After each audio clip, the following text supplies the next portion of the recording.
Good morning, good morning, good morning, good morning. Magandang umaga sa inyong lahat. Mga kaibigan, Luzon, Visayas at Mindanao at sa mga kababayan natin na mga OFW. Yan, magandang umaga po sa inyong lahat. Kamusta kayo? Ito po ang ating live ngayon, mga kaibigan. Ha? Ang ating live, simple lang pamagat. Ako po'y naniniwala na wala ng power ang mga Duterte sa masang Pilipino. Hindi na ganun kalakas ang pwersa ng mga Duterte. Unang-una, siyempre may magtatanong dyan, ano na naman yung kalbo na sinasabi mong wala ng power, wala ng asim ang mga Duterte? Ano kaya kung patunayan yon? Siyempre, kukontra ang mga tangang mga supporter ni Digong dito. Kukontra. Kontra. Sigurado yan. Unang-una ba't ko nasabi? Ilang araw na po ang panawagan ng people power ng mga Duterte. Ilang araw na yan, mga kababayan, ha? Nagtagumpay ba sila na pabagsakin ang kasalukuyang liderato ni Pangulong Marcos? Hindi. Bakit hindi sila nagtagumpay? Kasi alam ng taong bayan na lahat ito ay puro pautot lamang ng mga Duterte. Lahat itong nangyayari, nakaguluhan dyan sa Davao, ay puro kadramahan lamang. At malinaw pa po sa sikat ng araw, may kaso si Kibuloy. That's it. May kaso, wanted, pugante. Yan ang katotohanan.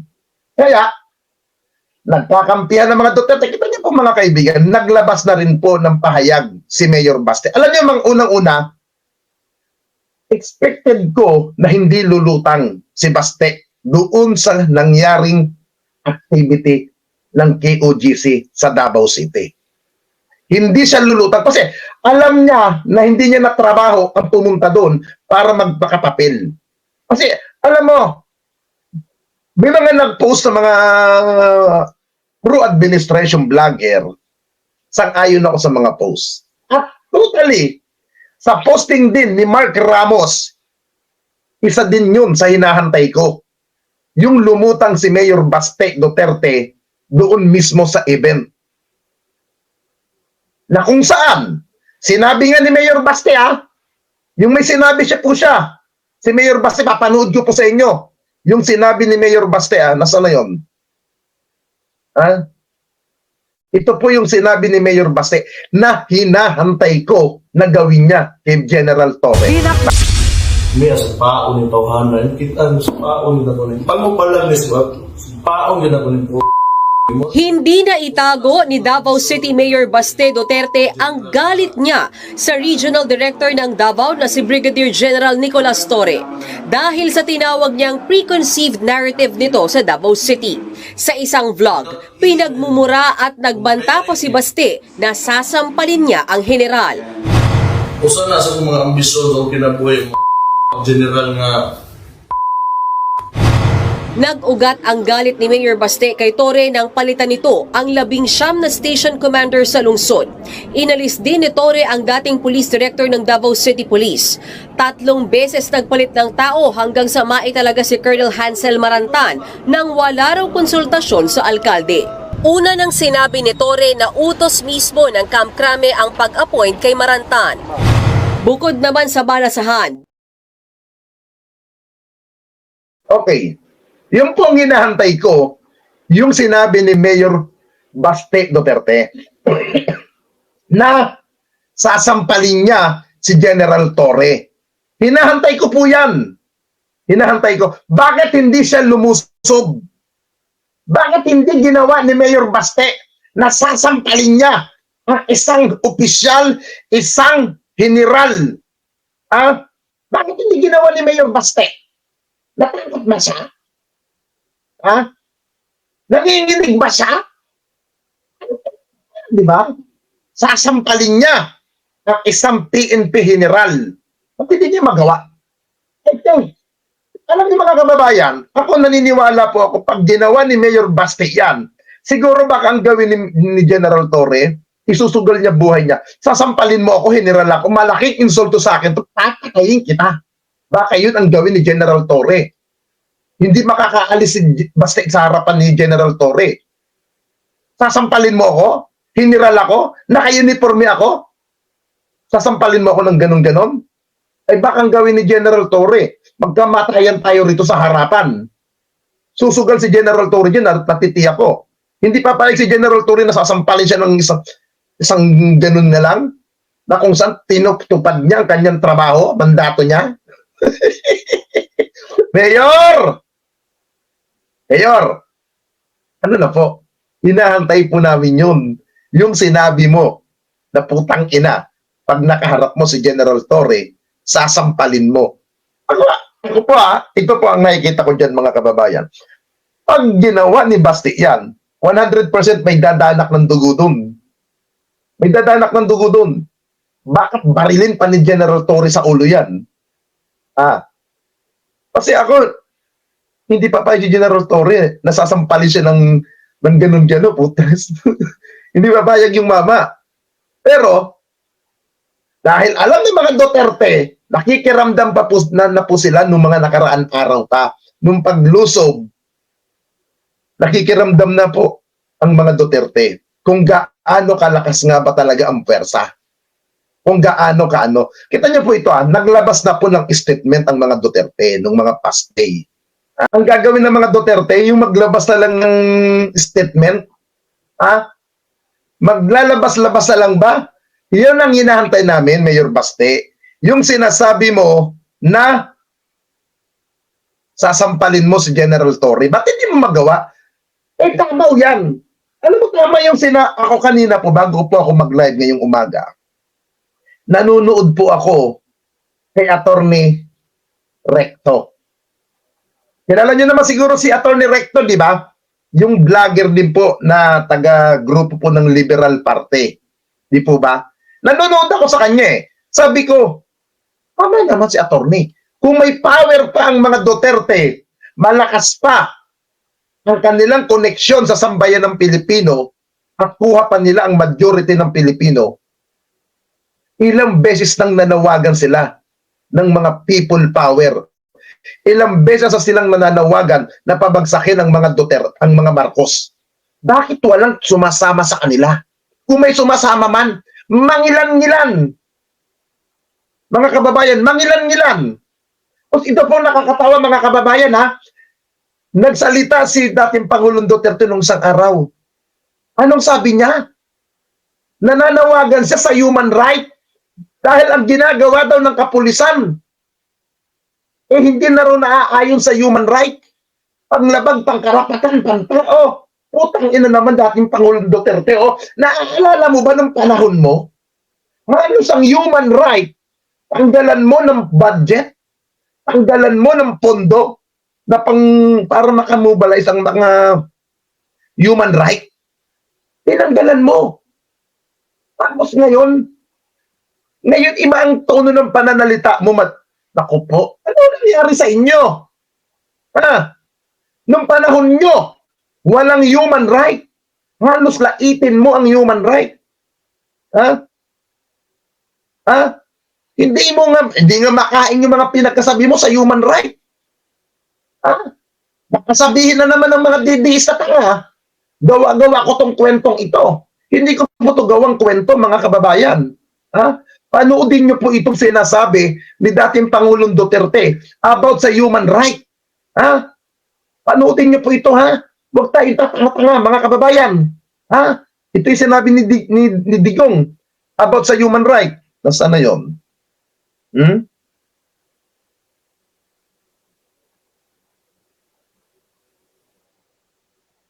Ito. Variably, ang sinasabi nila gobyerno ang pumatay. Huwag kayong maniwala niyan.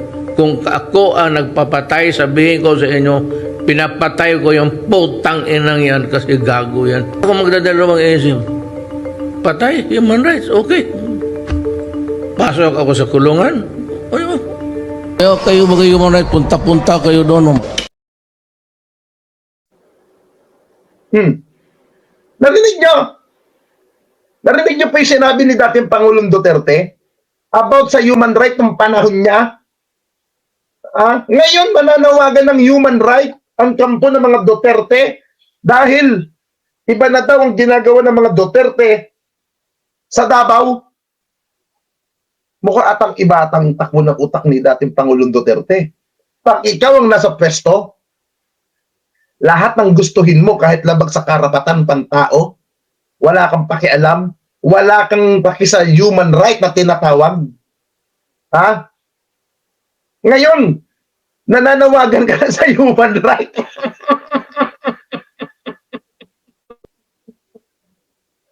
Ay, o nga pala. Tama rin yung sinabi ni Atty. Recto. Ang daming mga DDS vlogger. Halos ang lalaki ng mga follower. Bakit hindi kayo sinusunod ng mga follower ninyo na makisali na sa panawagan ninyong people power para pa mapabagsak na ang administrasyon na to? Di ibig sabihin, hindi lahat, ako naniniwala ako kahit itong mga nanonood sa akin, hindi lahat ito sang-ayon. Kasi may kanya-kanya tayong isipan. Unang-una, alam nyo guys, ako po'y naniniwala, mga kaibigan, na hindi magtatagumpay ang sinasabi nilang panawagan na pabagsakin ang kasalukuyang liderato ni Pangulong Ferdinand Romualdez Marcos. Kaya ko pong tindigan yan, mga kababayan. Unang-una, saan sila kukuha ng pera para mapabagsak ang administrasyon ito? Aminin natin o hindi, mga kababayan, ang isang panawagan na people power, kailangan makahakot ka ng general. Kailangan makakuha ka ng general ng AFP na mga aktibo. Uulitin ko aktibong general, hindi retiradong general. Kailangan ng aktibo. Ngayon, sabihin nyo, susugal ba ang mga aktibong general sa mga panawagan nila? Masakit mang sabihin, pero totoo po ito. Masakit sabihin ito. Bago sasama ang ibang general dyan, kailangan may kwarta. May kwartang pambayad sa kanila. At least, kung magkagipitan man, pwede silang lumaya sa Pilipinas kahit saan sila pwede lumipad. Una-una, hindi tatanggap ang general ng 10 milyon. Hindi ba sa tatanggap ng tagi-100 milyon ang mga yan? Dahil isinusugal nila ang karir nila dyan. Milyones ang usapan dyan pag bigayan. Ilang general ang susuhulan nila? Saan sila kukuha? Iwala sila sa power. Pangalawa, simbahang Katoliko, kailangan nila yan. Kailangan nilang ng grupo ni Digong. Ano bang naging experience ng mga obispo ng kaparian nung panahon ni Digong? Ano naging experience? Naging negative. Yung ginawa na lang kay Bishop Bacane, namura ko pa si Bishop Bacane. Sabi ko nga, magkaibigan kami ni Bishop Ted Bacane. Bata pa ako, magkakilala na kami personal ni Ted Bacane. Namura ko pa yan, nang dahil kay Digong. Takot-takot na ginawa nilang kahiyan kay Bishop Bacane. Na, kung saan inakusahan din ni Digong na may mga babae daw, may asawa daw si Bishop Ted Bacane. Kung ano ng mga paratang ang ginawa kay Bishop Ted Bacane. Di ba? Tapos yung ginawa kay Sok Villegas, kay Bishop David. Paano sila makakakuha? Dahil naka-experience na ang simbahang Katoliko ng mga kawalangyaan ng Duterte administration. Mas ayaw nila kay Sara. Dahil naniniwala sila kung ano ugali ni Digong, ay ganun din ang ugali ni Sara. Di ba? Ngayon, sasabihin nila people power. Yung mga dilawan ng mga liberal party, patingin ba nila, makukuha nilang suporta niyan? I think no. At ang lakas pa ng loob ng mga tangang ito na manawagan ng people power ng EDSA Revolusyon,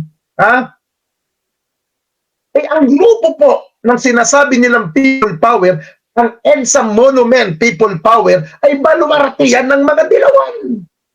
Bakit ba kayo gagawa ng people power? Problema dyan. Sa Davao, bakit nadalito rito sa Metro Manila ang gulo ninyo? Ba't hindi kayo dyan sa Davao ng gulo? Idadabay nyo pa ang Metro Manila sa katarantaduhan ninyo.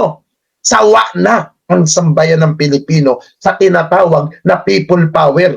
Sawa na ang mamamayang Pilipino sa pag-aalsa. Ha? Kaya tigilan nyo ang kadramahan ninyo. Sabi ko nga nung mga past day, si dating Pangulong Duterte matanda na. Hindi na makakilos. Binibit-bit ninyo kung saan-saan. Ginagamit nyo yung matanda.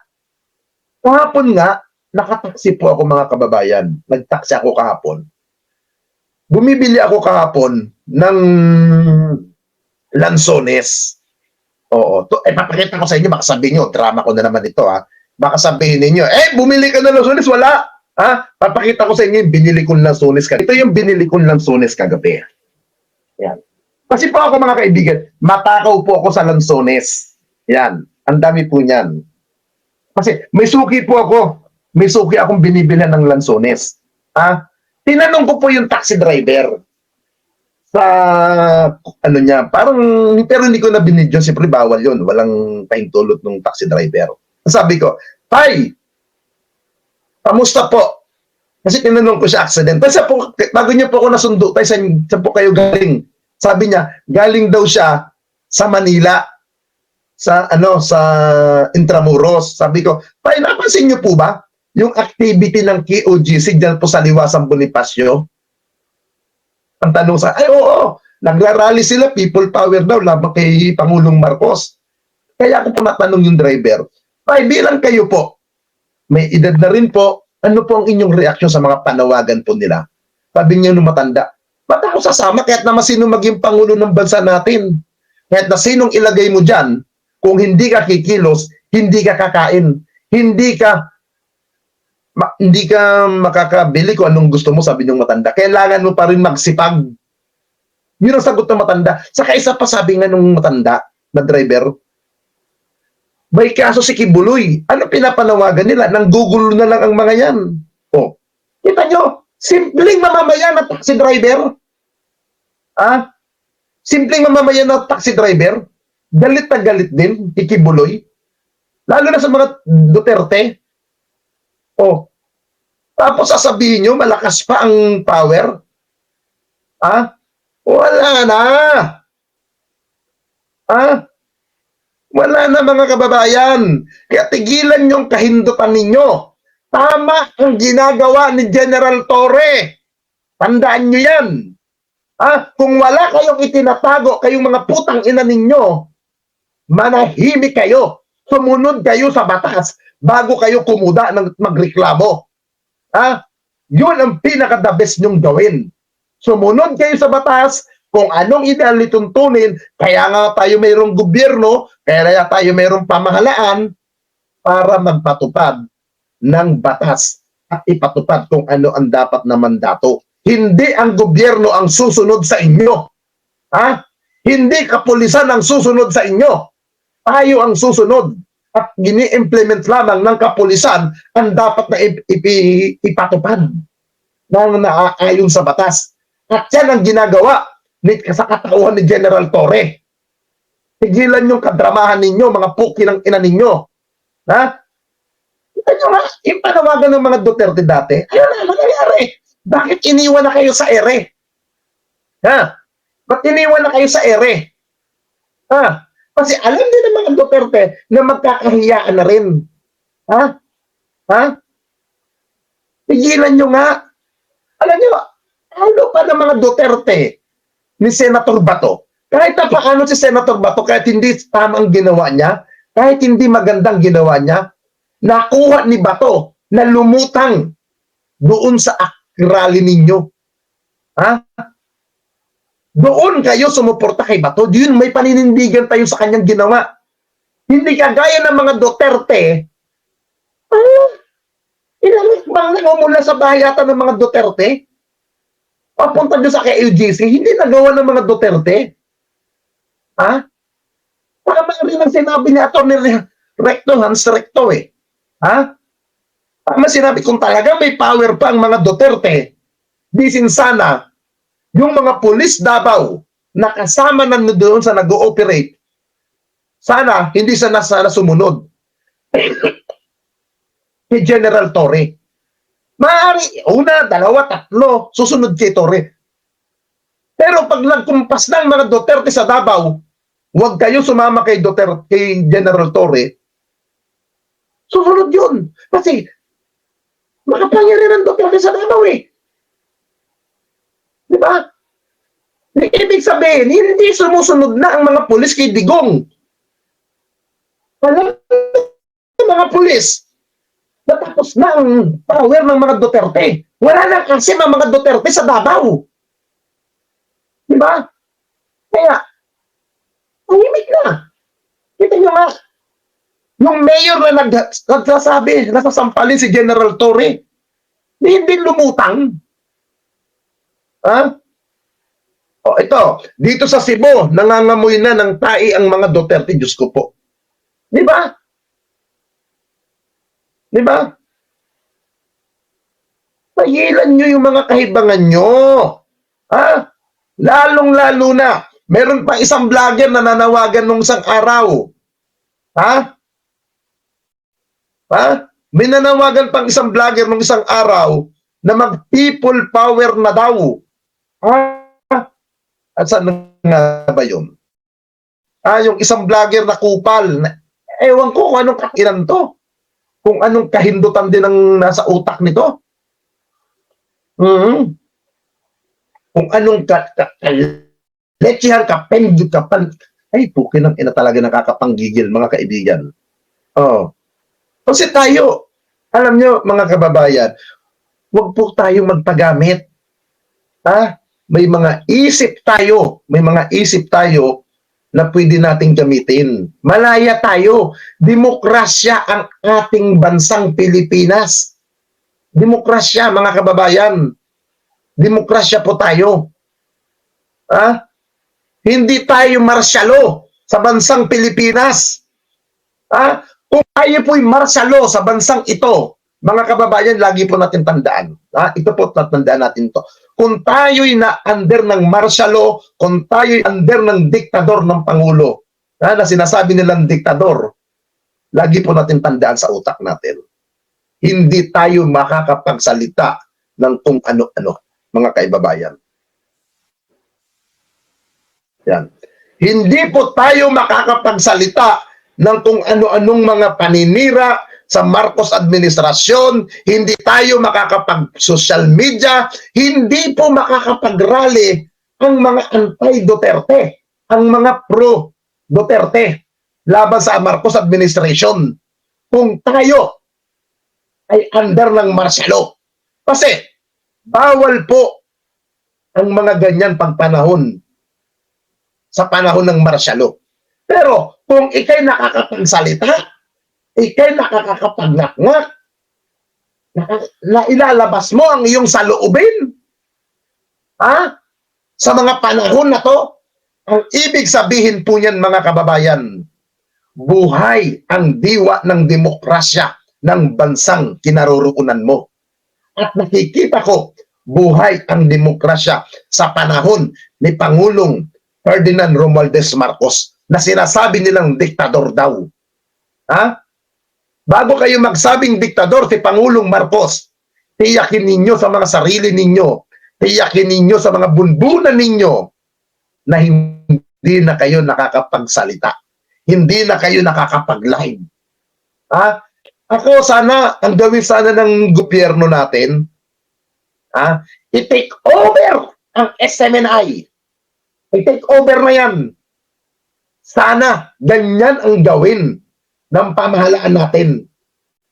Ha? Kung ano ang ginawa nila sa ABS-CBN nung panahon ni dating Pangulong Duterte, sana ganun din ang gawin ni Pangulong Marcos ngayon. I-take over ng gobyerno itong SMNI.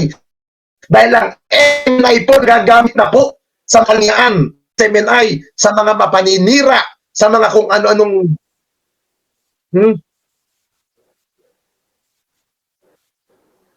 nadubli to. Ha? Nagagamit na po ang SMNI para lang mangwasak. Ha? Sana, mga kababayan, sana i-take over na ng gobyerno ang SMNI. Ha? Sana ma-take over na yan. Ha?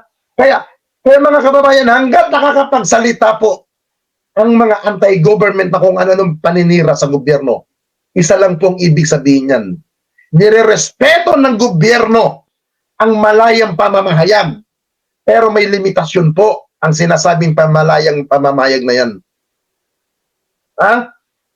Kaya, yung sinasabi nilang api sila, umuulan na naman ba sa labas? Ay, hindi. Kala ko umuulan na naman. Ha? Sana gawin po ng gobyerno, i-take over ang SMNI. Total, may maraming ebidensya eh. Maraming ebidensya laban sa SMNI na kung ano-anong mumumutawi sa mga bibig nila na hindi na po kasama sa tinatawag na malayang pamamahayag, sa malayang diskusyon. Hindi na po kasama yun eh. Pamwawalang hiya na ang ginagawa ng SMNI. Totoo lang, panghihimo ng puot at galit sa ating pamahalaan. Ha? Naturingan ng mga religious group, pero mga inutil na mga tanga. Ha? Dapat lamang i-take down na ang SMNI. Ha? I-take down na ang SMNI. Yan ang dapat na gawin ng magkaalaman na sinasabi ng mga anti-Marcos. May marsyalo na daw eh. Sinasabi nila, diktador daw. Di ba? Ngayon, this is the time para mapakita ng pamalaan na may batas. I-take over na yan. Yan ang pinaka-the best. I-take over ng gobyerno ng SMNI. Di ba? Total, binanggit din naman ni Congressman Chubit-Chongco na ang SMNI ang nagpupundo ay China. China ang nagpupundo. Dapat i-take over na ang mga putang inang yan ng mano na. Ito guys, panoodin nyo to ha. Sinasabi pa ng isang siraulo na vlogger. Ito po yung vlogger nila ha. Live po ito sa SMNI. Ha? Pinapakita pa nila sa SMNI ito. Nandiyan pa yung isang, sabi nga nung isang kernel, may bakla nga daw na attorney. Ito, may bakla daw na abogado. Ha? Hindi ko napapangalanan kung sino yung baklang abogadong ito. Ha? Ha? Panoodin nyo ito. Kung ano-ano rin sinasabi ng tangang vlogger na to. Ito. Ay, Mada Balaguer na nandito. Sumama ka na sa amin. Alam namin nandito ka. Pero hihikayatin namin kayo na sumali po kayo sa Alam niyo yung nagsisigaw na yan na si Bisdak Pilipinas. Gathering yan kahapon sa Liwasan Bonifacio, mga kababayan. Na kung saan ang activity niyan na sinasabi nilang prayer rally daw ng maisog, ha? Nandyan po ang SMNI. Yan po ba ay part ng makasimbahan? Yan ba ay simbahan ng mga makadiyos o simbahan ng mga demonyo na inahayaan ninyong dumamit ng ganyang pananalita sa inyong activity? Ang gusto ni Kibuloy, siya lang ang angat. Di ba? Tapos sasabihin niya, nagtatago daw. Eh mabuti ngayon, nakakulong na rin eh. Humaharap sa kaso. Eh ikaw, Kibuloy, hindi ka ba nagtatago? Ngayon mo sabihin, Kibuloy, yung salitang nagtatago. Kabilang ka na dyan sa nagtatago. Ha? Yung ginawa mo rin ng pangaras. Nasaktan ka ba sa sinabi ni Apolinario? Mga member ng kildang ni Kibuloy. Ayan o. Yung sinasabi ng pastor ninyo. Hinahamon na siya ng debate. Hindi ka makaporma ng debate yan eh. Di ba? Ayan o. Bumalik kay Kibuloy ang mga sinabi niya. Siya ngayon ang nagtatago ng parang daga. Correct. Tama ka po, Armando Valido. Tama ka. Karma ang inaabot ni Kibuloy. Sangdamukan ang kwarta ni Kibuloy. Daan milyon. Sabi na natin, bilyon ang pera ni Kibuloy. Mapakinabangan niya ba? Hindi. Nakakatulog ba ng maayos si Kibuloy? Hindi. Kahit si Kibuloy, kabado sa mga member niya, dahil baka dyan, isa niya sa mga member niya, bumaliktad at baka siya ay ituro. Ha? Ganyang kakabado si Kibuloy. Dahil iniisip ni Kibuloy, utang ina, may nakapatong na 10 milyon sa akin. 10 milyon yan, baka mamaya, bumigay yung tauhan ko. Ituro ako, isuplong ako. Diba? Ha? Yan ang karma. Ha? Kasi ang akala kasi ng QGC, sila ay makapangyarihan. Sila ay powerful. Ha? Kung ang Iglesia ni Cristo nga, hindi ganyan kayabang. Napaka-humble ng INC. Ang El Shaddai, napaka-humble. Ha? Yung mga religious group, El Shaddai, Iglesia ni Cristo, dating daan, hindi ganyan ka, walang hiya, hindi ganyan ka balasubas. Pero ikaw, Kibuloy, na sinasabi nyo, ito wake up call na lang. Yung sinasabi nila na sila daw ang nagluklok kay Pangulong Marcos, isang katarantaduhan. Ha? Unang-una, Kibuloy, naalala mo nung 2004, nung presidential election, nung panahon ni GMA, ha? Nung panahon ni Gloria Arroyo, na kung ay 2010 ba yon? Nung panahon na ang dinala ninyong presidential candidate, na sinasabi ninyo, sure na ang pagkapanalo ni ngayon, ni dating Department of, dati siyang DND Secretary at ngayon ay DND Secretary pa rin, ha? Na si Gilbert Tidoro. Di ba yun ang in-endorse nyo noon? Ha? Bakit hindi ka napanalo si Gibo? Ha? Kung talagang may power kayo, may persa kayo magpanalo ng pagka-presidente. Oh. Kasi, sumasakay lang kayo sa tugtog. Ha? Ha? Sumasakay lang kayo kung sino ang sikat, doon kayo. Ganyan ang gawain ng mga Kibuloy fanatic. Ha? Tapos, kung isang sasabihin ninyo, may ano kayo? Walang utang na lumapos administration? Nakakahiya naman sa inyo, mga kupal. Ha? Ha? Nakakahiya.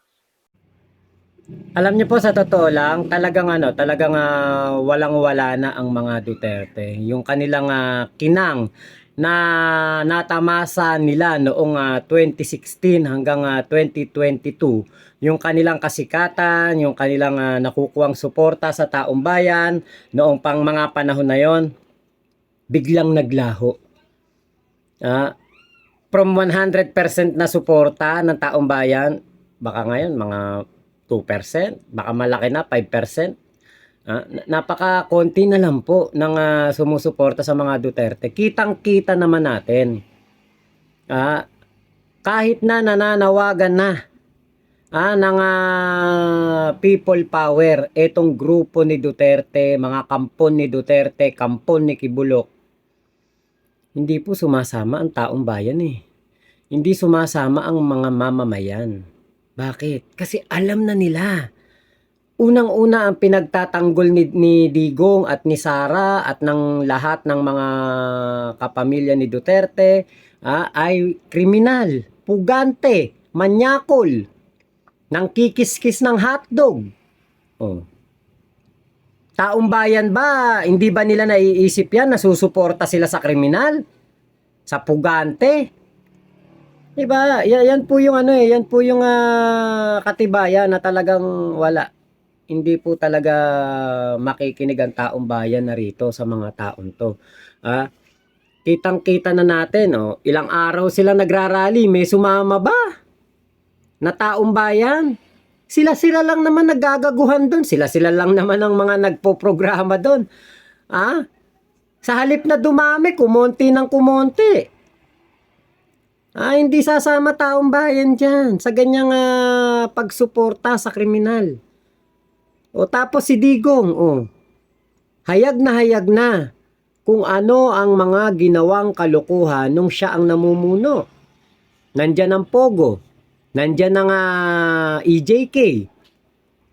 Nandyan ang utang na pagkalaki-laki. 7 trilyon. Baon na baon tayo sa utang. Nandyan ang paglilipat ng pondo na hindi maipaliwanag na nung nilipat ang pondo, nalugi pa gobyerno sa mga pinagbibili ng mga COVID supply. Alam na ng taong bayan ang ginawang kalokohan ni Digong. Magaling lang ang bunganga. O, yung Dolomite Beach nga eh. Kita nyo? Ano nangyari sa Dolomite Beach? Kada ulan, marumi. Bakit? Hindi nilinis yung Pasig River. Ang inunang linisin yung harapan. Inunang linisin yung pagpapaganda ng Dolomite Beach o ng Manila Bay. Pero hindi nilinis yung pinanggagalingan ng tubig. Para lang din siguro, baka may maibulsa yung mga ano dyan. Yung mga nagpasimuno ng proyekto na yan, kaya ganoon. Di ba? Napakarami po nating nalalaman na kalokohan patungkol dyan kay Digong. Kaya po, naniniwala na talaga tayo ngayon na nawala. Kasamang nawala sa kakinang ng kanilang kasikatan, political career, ay ang respeto ng taong bayan. Inaayawan na po sila. Kahit ako, dati, sumusuporta ako dyan sa kanyang pamumuno, sumusuporta ako sa kanya bilang ating presidente kasi ang akala ko, magaling talagang presidente dahil yung pinakita niya noong panahon ng pandemya, akala ko, kapuri-puri yun. Yun pala, lahat ng yun, meron palang meron palang hidden agenda. Diba? Akala natin ang kinampihan niya mga Pilipino, yung pala kinampihan niya Chekwa. Nasaan na yung mga Chekwa ngayon? Nagtakbuhan na, nag-alisan na ng bansa. Tangay-tangay ang pera ng taong bayan na kinita nila. Mula sa mga illegal at mga questionable na na mga transaction sa gobyerno. Yan po ang katotohanan niyan. Hindi tayo minahal ni Digong. Hindi tayo minahal ng dating presidente dahil mas pumabor siya sa Chekwa. Kung mahal tayo ni Digong, ilululong ba niya ng mga Pilipino sa sugal? Kung mahal tayo ni Digong, papapasukin ba niya yung mga Chekwa na yan kaysa sa mga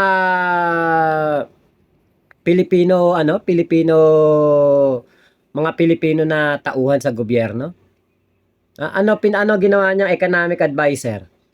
Chekwa. Ano ang ginawa ng Chekwa? Pinapasok, puro Chekwa na kumpanya. Napakarami nating mga kababayan na mga naging matagumpay sa kanilang mga negosyo. Bakit hindi yun ang ginawa niyang economic advisor? Di ba? Kaya di na tayo magtaka kung pati itong mga anak ni Digong nawiwindang na. Kasi akala nila succession ang mangyayari. Pagkatapos ni PBBM, si Sara na. Tapos sino na susunod? Si Baste, si Pulong.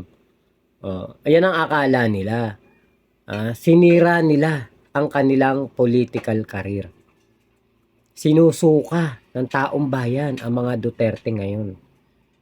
Lalo na si BP Sara. Akala mo kung sino makapagmaldita doon sa Congress, sa budget hearing. Tapos eto pa si Baste. Mananampal daw ng general. Ano ngayon? Nung nagkagulo sa Davao City, hindi siya makapunta doon sa kaguluhan. Hindi siya nakialam, hindi siya tumayo bilang leader.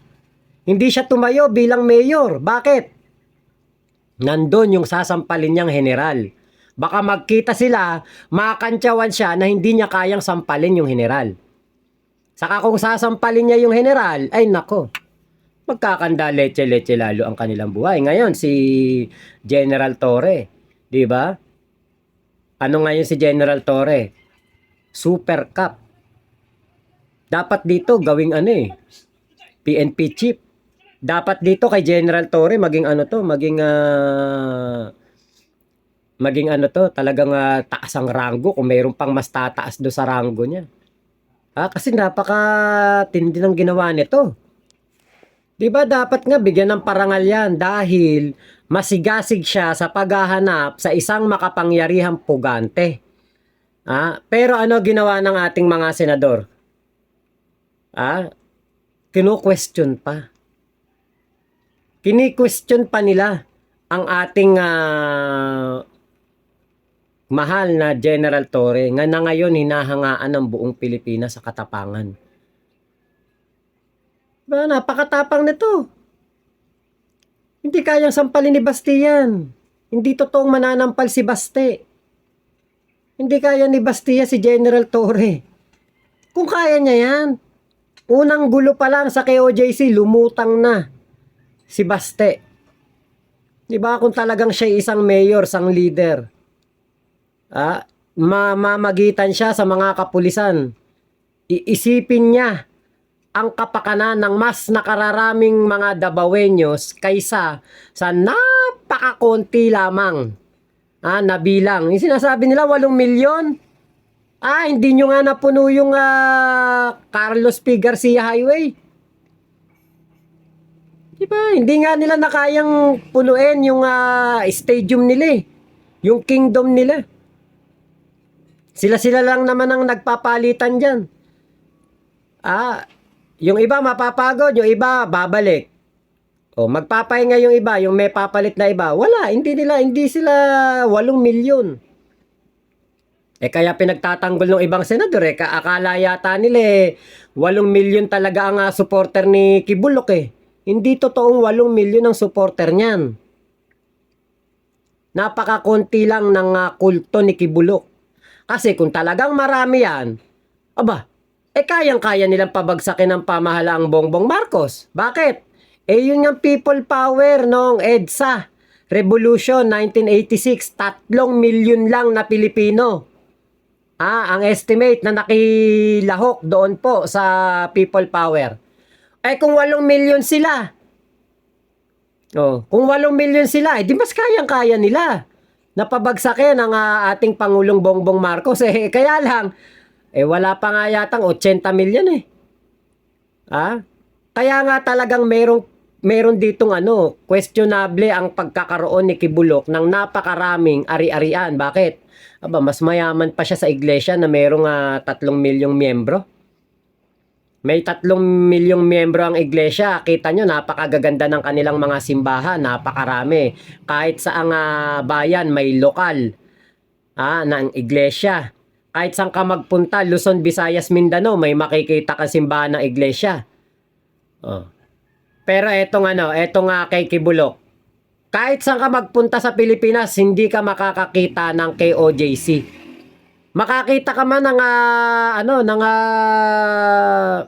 simbahan ng KOJC, nangungupahan lang sa isang building, sa mga rooftop o sa mga mga underground, mga basement.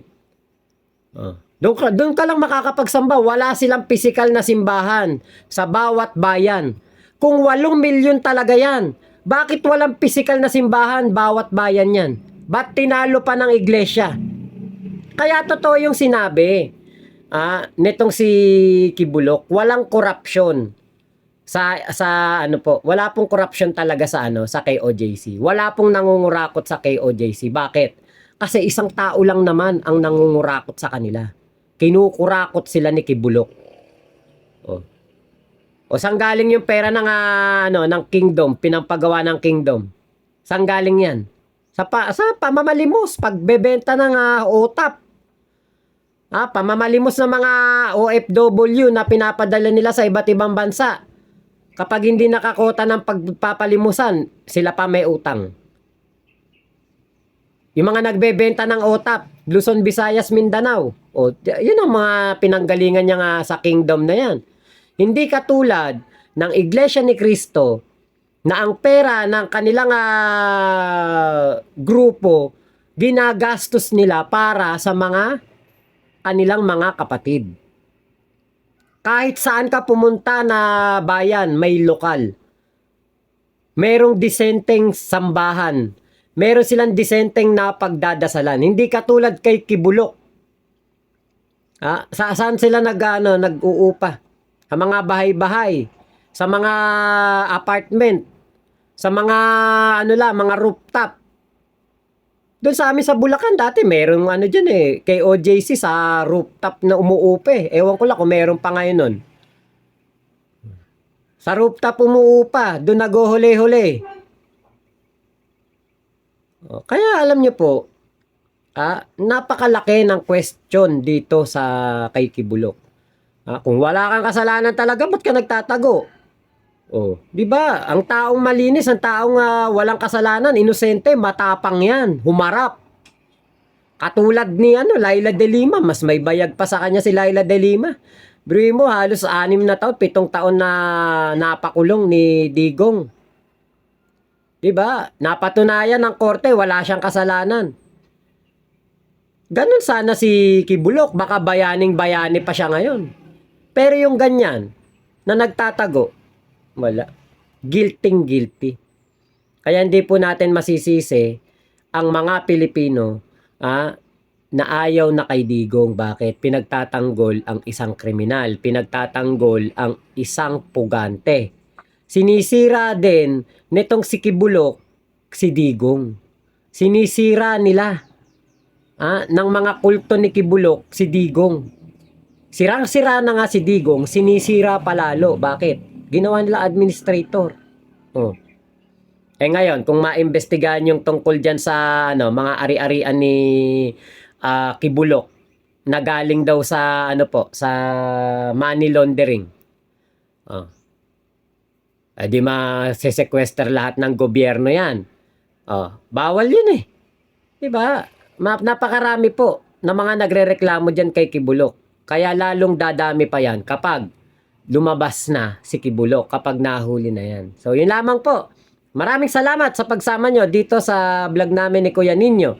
Ingat po kayong lahat. Nasaan mang panig kayo ng mundo. Huwag kayong magpapabudol doon sa mga Amen! I am the Son of God! Mga gumaganyan ako. Huwag kayong maniwala dyan. Ako, ginagago lang kayo niyan. Kukunin lang niya ng laman ng wallet ninyo. So yun lamang po. Maraming salamat. Mama chup chup. Love you. God bless us all. Pilipinas. God first. Salamat po.